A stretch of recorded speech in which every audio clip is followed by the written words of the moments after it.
everybody, and welcome to a new After Effects tutorial. Today I'm going to show you how to create this school of fish using After Effects expressions, and this is very easy to animate because all of the fishes are controlled by just one null layer, and we can control values like the dispersion of the fishes and the speed. Let me show you real quick how this is animated. So as you can see here, I have all my fishes as individual layers, and I have my controller that is a null layer, and all the fishes will be animated along the path of the null controller. As you can see, I only have 2 keyframes on this whole composition, and this controller controls the position on all the fishes. Also, I can move the dispersion of the fishes with these 2 values. As you can see, this is the X dispersion, the Y dispersion, and the Z dispersion here. And I can move the time displacement of each fish, so we will have some fishes on the back and another on the front, and we can control this with this time displacement slider here. And if this value comes near 0, all the fishes will be together, and if I increase this value, all the fishes will be more separated. Also, I can control a random seed, so maybe if I want to have a different order of the fishes, I can just change this value for another number, and all the fishes will change. So this is using a couple of expressions, and I'm going to show you from scratch how this is programmed so you can see the logic and the process behind it. So let's get started. I have a new composition with no expressions here, and for the swimming animation of the fishes I just have a wave warp effect that gives this warp animation here. That's pretty simple, just apply the wave warp and modify some values until you have a result that you like. Perfect. So first of all, I need to create a new null object. Let me name this controller. And here we are going to use the valueAtTime expression on the position of each fish to parent it to the position of the null layer. So what I'm going to do, this is the first fish that I'm going to animate. Let me just change the color of the fishes really quick so I can identify them, just like that. Okay, so now I'm going to open the position expression of the fish 1 and start typing. I'm going to show you how the valueAtTime expression works first. So what we have to do is just to write a new expression on the position of the fish and parent the position value to the position of the controller, just like that. And if I move the controller, the fish is going to move with it. So I can animate the controller, just a really simple animation. There we go. And the fish will move along with the controller. But what we want is to have each fish to have like a time displacement behind the controller. So some fishes will be near the controller and some fishes will be behind it. For this we are going to use the valueAtTime expression that it's written like this. So I'm here calling the position of the controller, and then I'm saying that I want the value at a specific time. In this case, this between these parentheses. So I'm going to write 1, and the fish will have a fixed position because it will have the value of the position of the controller at the second one, which is this value here. But I want this value to move, so I need to call a value that moves with the time. That value is called time. Time is a value that we have on the timeline that specifies the time that we are in. So this value will vary along with the time that we are seeing right here. So as you can see, the fish will move again with the controller. And we can give a little bit of time displacement, so we can say like time -1. So we will have the position at this time -1 second. So at 2 seconds the fish will be located on the position of the null layer at 1 second, as you can see here. That's the basic principle of these expressions here. So now what I want to do is to create some sliders to control all of these values. So let me just create a slider control real quickly. So let me call this time displacement, just like that, and let's just write like 2. So what we want to do is to have a different time displacement on each fish. For that we are going to use the random function. So we are going to create some variables right here. We are going to create first the time disp variable that is going to store the value of the slider on the controller layer. After that we want to get a random number of this value. For that we are going to use the random function. So I'm going to create a new variable that is called my time disp, just like that, and then write random, and then here we have to input 2 values. So I'm going to write 0 and time disp. So this is going to generate a value between 0 and the value between time displacement. So in this case a value between 0 and between 2. And then I'm going to use that value on the valueAtTime function. So I want to say time minus my time disp. So this is going to subtract the time displacement of this layer from the current time. This is not going to work right now because the random number is being calculated on each frame, and we don't want that to happen. We want to have a fixed random number on the entire timeline. So this is going to be solved using the seedRandom function. First of all, we want to create another slider control that will be called random seed on the controller layer. Let me just put this value to 1, and then we are going to create a new variable and we are going to call it global random seed, and then parent it to the controller. Great. So now what we want to do is to use the function seedRandom, and we have to put 2 values here. The first of all is the number that is going to be used to generate the random seed, in this case global random seed. And the second, let me show you something first. As you can see, we have the same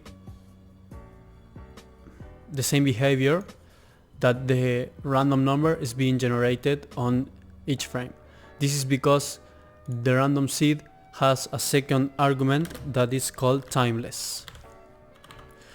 So timeless by default is set on false, and this means that the random seed is going to be calculated on each frame, but if we change it to true, the random seed is going to be calculated just once.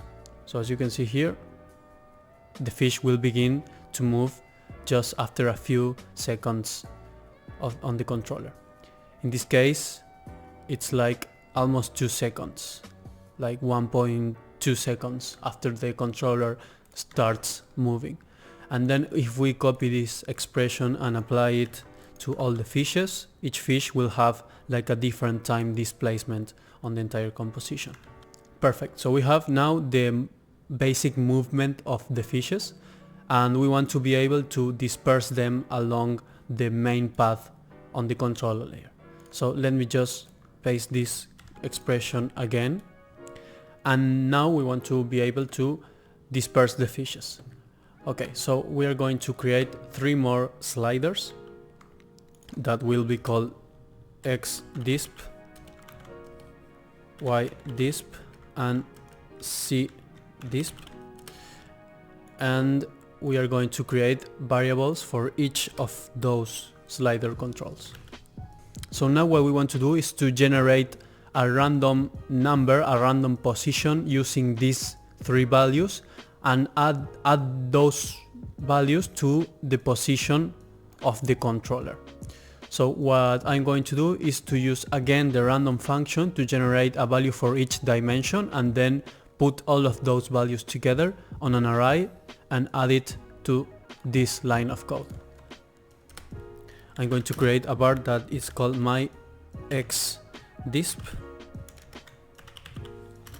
I'm going to use the random function, but this time I'm going to use the negative value of each dimension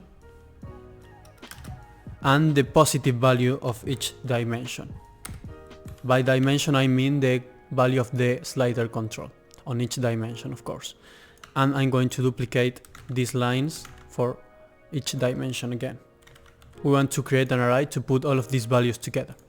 So I'm going to create a new variable that it will be called myPosDisp, and we're going to build an array with these values. Perfect. And once we have that done, we are going to add it to the position. Great. So now you will see that if I increase these values, this fish will move. So let me set this to 300, 300 and 1000 on the z-axis. Perfect. So as you can see, the z-axis is not changing because this layer is not 3D. So I'm going to make all of the fishes a 3D layer and then copy the expression and paste it on all the fishes, just like that. And as you can see, if I change these values, all the fishes will be moving. Great. So that's basically it for the position. Now we are going to adjust a little bit of the rotation values, because you can see that the fishes always point to the same position, to the same plane, sorry, and they will not rotate. That's very weird, so we are going to solve that. That's pretty simple. We have to set the auto orient to the path value of each layer.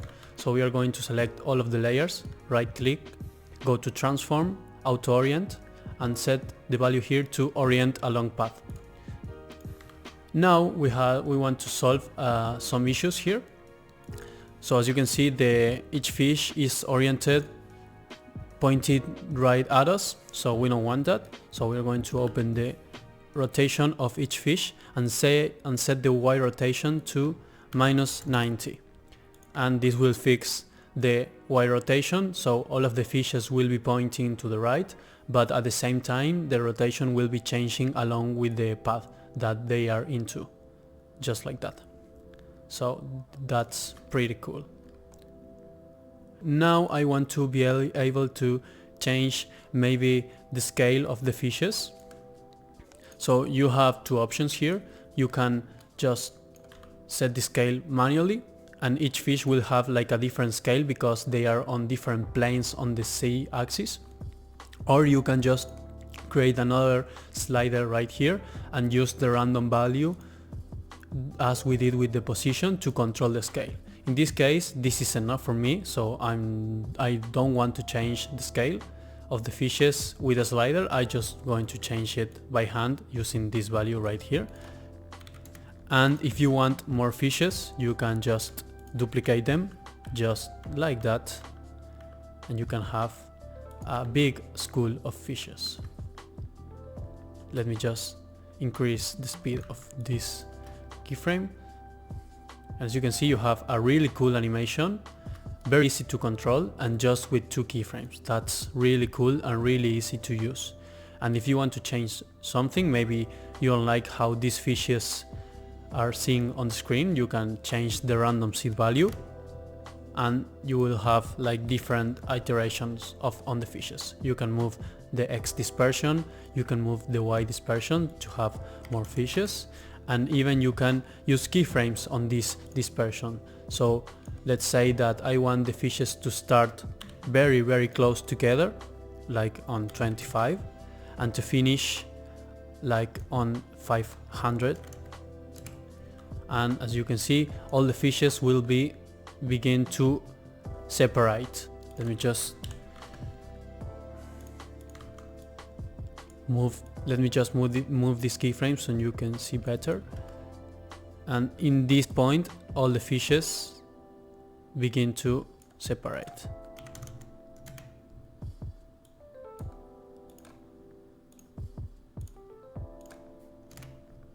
So that's pretty cool.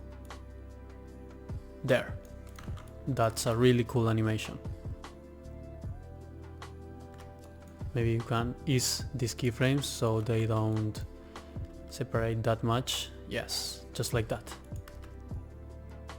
That's really cool. Okay, so now that we have the fishes, I'm just going to add them to the main composition, just as right here. I'm not going to show you how to animate these plants, but if you are interested on how to get this wavy effect and rotation effect using expression, please let me know and I will make a new tutorial about that. So after adding the fishes to the main composition, you'll see that you have all the fishes swimming very happy. And you can duplicate the composition and maybe have different types of animation. Here I have fishes going from right to left. So it appears that the fishes go to the right and then come back again. That's pretty cool. Okay, so that's it. Thanks for watching. Remember that if you want to download this project, it is available for purchase for just $1, and it will help me to make more tutorials, and I will really appreciate if you will give me your support purchasing my projects. Remember also that I have my Instagram page where I post tutorials every week about After Effects expressions, and that you can access the code of these expressions on the description. Just click on the link and it will take you to a Gitbook documentation page, and you can just copy and paste the expressions so you don't have to write them by hand. Please consider subscribing to my channel. I will be making one tutorial each week, so stay tuned and see you on the next one. Bye bye.